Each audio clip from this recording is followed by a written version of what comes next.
દાહોદમાં ત્યારે ભાવુક કરનારા દ્રશ્યો સર્જાયા કે જ્યારે બીજે મેડિકલમાં અભ્યાસ કરતા સ્ટુડન્ટ તેમના વતન પરત ફર્યા. પ્લેન ક્રેશની ઘટના બાદ હાલ મેડિકલમાં અભ્યાસ કરતા વિદ્યાર્થીઓ તેમના ઘરે પરત ફરી રહ્યા છે.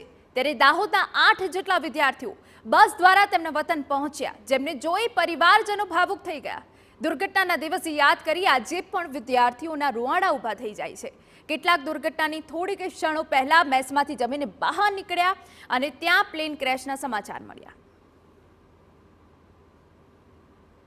ન્યૂઝ આવી કે જુનિયર્સ બધા અંદર જમતા હતા અને પેલું બધું પડ્યું એટલે અંદર દબાઈ ગયા છે અને બધાને વાગ્યું છે. એટલે ગયા પછી મારા બેચમેટ્સ હતા, ઘણા અમારા જુનિયર બીજા બી હતા જે એક્ટિવા પર લઈ ગયા છે બધા.